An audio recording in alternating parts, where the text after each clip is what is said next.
Hi, I'm Chris Cooper, UT Extension Agent, Shelby County, and host of The Family Plot.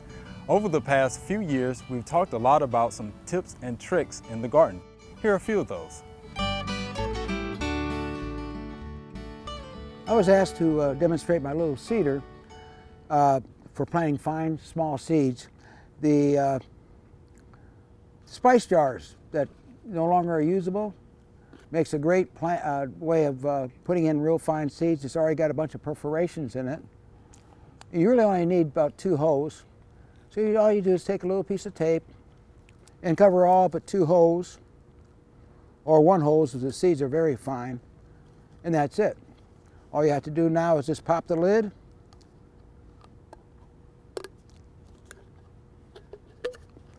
You put your seeds in, put the cap back on, and just go ahead and spread your seeds. If you got some little bit larger seeds, you can just take this little tab that comes up here, and you got for big seeds. Real easy, real simple, and dirt cheap. Milkweed is a very important plant to have in your garden because it's the host plant for the monarch butterflies' caterpillars. This is the only thing that they will eat, so it's very important that we grow it. Now, unfortunately, it's also a favorite plant for these little bright yellow aphids, and they are completely covering these things up. So the thing is, we want to protect our monarch caterpillars. We don't want to hurt them with an insecticide. So what we can do is just hose it off with water to try to get as many of the aphids off that we can, or we can just simply wait for the ladybugs to show up, because pretty soon we'll have our beneficial insects arriving in our garden in the form of ladybug larvae. Make sure you know what they look like so you don't kill them, and adult ladybugs, and they'll help take care of the problem too. But for now, since we don't see any ladybugs, I'm just going to hose them down. Now, we're not going to get every single aphid this way, and you may have to do this every day for a while because they will come back quickly. All right, that took care of most of our aphids. I'm on the deadhead, this little floribunda bush. Got spent bloom on the top. Mother Nature will kind of tell you where to deadhead or prune. Here there's a black spot and it's died, so there's not a lot of growth in this area. But right under it there's a leaf that's got a little red beginning of another bloom and another cane. And so I'm going to prune about 1/4 of an inch above that. And then once this blooms, that new cane's going to go the same way the leaf's pointing, and it's going to go outside of the bush. When these finish out, I would typically take that whole cluster off, and here again there's a little spot under this leaf that's trying to start, and I'd cut 1/4 inch above that. If you see any rose hips, I'll just finger prune that. You want to get rid of the rose hips because it's creating seeds and the rose will go dormant. So cut or pinch those off. Always wear gloves because these things will bite you.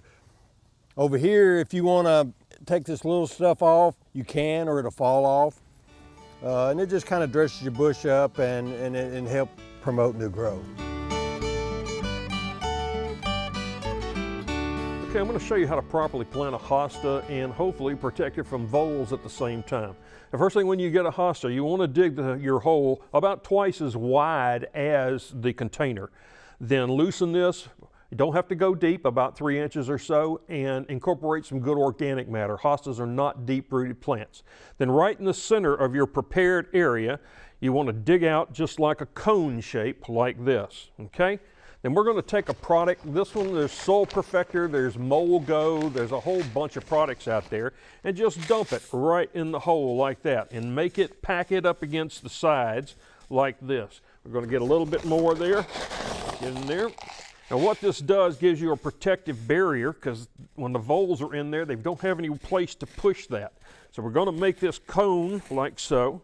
Then we'll remove this hosta from the pot just like this, spread the roots out a little bit, force it down in the center, and then we're going to come back again with a little more on the top of it like so to protect the pip. Okay, then bring your little light mulch on top of it. The hosta's done, and you got pretty good protection against voles. We're going to remove this limb off of this magnolia. It's dying. We have dead tissue out here. And to make a proper pruning cut, you want to leave between 1/4 to 1/2 inch collar. Now I don't want to strip any bark off the bottom, so I'm going to cut in about 1/4 inch on the bottom of this limb. And then I'm going to come on top and about 1/4 to 1/2 inch. I'm going to make the cut. And there we are. You can see the bottom cut here, where I made the bottom cut. I almost didn't go enough. You see how this is hanging, this tissue is hanging here, and I have a little tissue hanging here. If I had not made the bottom cut, when I cut this bark would have peeled all the way down, and that would have created a source of entry for bad organisms. But as it is now, we've got kind of a straight cut here, and we've got a 1/2 to 1/4 inch collar where it can heal. If you cut too close to the trunk of a tree, when it heals, it'll create almost a hole inside the trunk of the tree. This, when it heals completely, should be pretty smooth, and it should be on the outer portion of the trunk of this tree. There's lots of different mulches you can use on tomato plants, and what we're going to do here is we're actually going to use newspaper, which is a really cheap mulch and has some advantages. So the first thing we're going to do, I tend to use 2 layers of newspaper. It makes it last the whole season since it does break down through the year. To get it around your plants, it's nice because you can just rip it how you want it to be and just kind of tuck it around the base of the plant. If it's windy at all, the one downside of putting this out is you have to weigh it down. So we're going to put down some dirt clods here just temporarily to hold it so it doesn't blow away. And you just continue spreading it out. The way to really get it to stay down is just to water the paper. And that'll just get it wet, kind of get it to stick to the dirt. Now this plant is mulched. It was free. You can go to your local grocery store and just pick up the free paper and use that. One of the reasons for mulching tomato plants is to keep the fungus from splashing off the dirt back onto the plants. You want to take the dirt off and just let the wet water hold it down. And you should be good to go. This should last about 1 season. When you're done, you just till it back into the ground. All right, so one of our most common maintenance practices in the garden is going to be some preventative fungicides. And you have a lot of options. There are biological options, there are also conventional fungicides. You just want to make sure that you know what disease you're addressing and that you're following the labels on the bottle. This is actually chlorthalonil, is the active ingredient, so it's a conventional fungicide that's been on the market for quite some time, wide range of crops that it's appropriate for. Early blight is one of them. And so we have it mixed up according to the label instructions, and we're going to be applying, I would prefer in the morning or in the late part of the day when we're not in the heat of the day. And the most important thing when we think about fungicides for the home garden is good coverage. We want to spray the undersides and the top sides, get good coverage from our protective or our control materials. And so chlorthalonil, a lot of the biologicals, really most of the fungicides that we would use in our garden are going to be protective, which means that we're not going to be wiping out existing infections. What we really want to be doing is getting coverage over our leaves so that we prevent that fungal inoculum from infecting more. And so what I want to do is get good coverage over the plant, get as much of those interior leaves as possible. Most of the time what the directions will tell us is spray to the point of runoff, right? So we don't want the material completely dripping off the plant, but we want to get good coverage on those leaves. Depending upon how often we get rain, lots of times we'll apply 7 to 10 days. So keeping up that preventative fungicide is one of the best practices for maintaining disease-free plants through the season. Last year, these Anthony Waterer spirea were covered in scale. So we drenched them with a systemic insecticide, imidacloprid, and look how beautiful they are this year. We didn't do a soil drench on one of them. This spirea did not get any insecticide. And you see how awful it looks. It's not as pretty as the others, and it still has evidence of scale on it. So we will be treating this again this year Those don't have any, this still does, so we will be treating this shrub so it'll look as beautiful as the others. As you can see, this is a pretty good sized ant mound. They built this mound here because this is an area that has not been disturbed. We did disturb them for about 3 days, and as you can see, so they have moved on to somewhere else where we don't want them. After we disturbed the ants in the other location, they moved to a new location. And guess what? They're in a spot we don't want them there either. So we're going to disturb this mound as well, and hopefully they'll move somewhere else.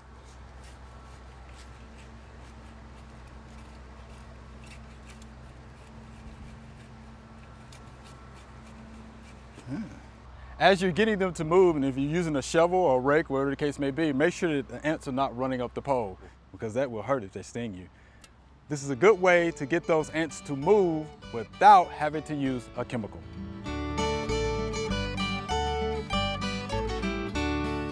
This is a golden rain tree that we rescued from a nursery 2 years ago. It was stuck in a container and all the roots were growing in a circle. Down here at the bottom, since I did mention the girdling roots, but what I'm more concerned about is all the roots that are growing on the surface that could be exposed to like drying out or freezing, desiccating. So we're going to apply some more mulch on this later today. But what I want to do right now is I want to try to loosen up some of the soil with this trowel and sever some of these roots that are like trying to grow on top of the ground and try to encourage this tree to produce more roots down lower. So I'm going to take and just very easily slice through the soil vertically away from the tree. And I think what we're going to do is encourage more feeder root growth further out. Now we don't want to go this way because it'll be just like transplanting the tree again. That's why I went away from the tree like so. This tree is doing good so far. Well, all of the flowers that we planted seem to be doing very well, all 3 kinds. But we noticed that there are some that have got long shoots on them and are kind of leggy, and we would like for them to bush out. So now's the time. I know a lot of people will have a hard time doing this because you end up cutting off some flowers, but it's best to cut them back, head them back at this time, and then they will branch out and be prettier. And you want to cut them back to another joint where a leaf comes out so you don't leave any empty stubs. The key to good pruning is to know that you were never there, so you prune so it doesn't look like you ever pruned it. Now all the long branches have been headed back and the plants will each try to bush out and become more beautiful.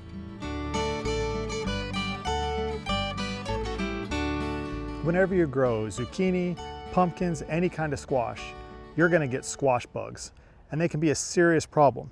Now right here on the leaf on the zucchini plant, we have a squash bug. That's the adult right there. The adults can be a vector of bacterial wilt, which can flatten your squash plant in just a day. It'll look great one day, the next day it'll just be completely wilted and flat on the ground. These bugs are really, really hard to control. So one of the best ways to control them is to get rid of their eggs. So right here, they lay their eggs on the bottom side of the leaf. They look like little bronze footballs.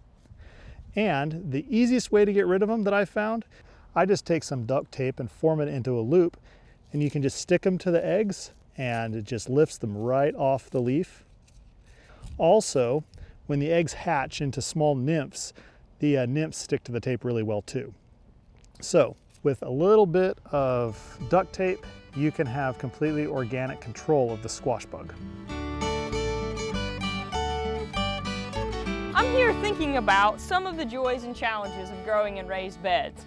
Now, when we get to the end of the summer, there's nothing better than a homegrown watermelon, and right here beside me we have watermelon vines that are growing out and all around our raised beds. In small space gardening, one of the challenges with vining crops is having enough space for them, right? To have enough sunlight and to have enough room for them to grow and root well. There are a range of tools that we could use. We could use a trellis to support our vining crops, but with a watermelon, when we get very large fruit, then we'd have to add additional support just for the fruit. So one of the things that I wanted to point out is the fact that we now have newer watermelon cultivars coming on the market that can provide us with a much more compact plant. Short and Sweet is an example of a cultivar that could work there, and they could be a great addition to our raised bed gardens. For more garden tips and tricks, tune in to the Family Plot or go online to familyplotgarden.com. Thanks for joining us. Be safe.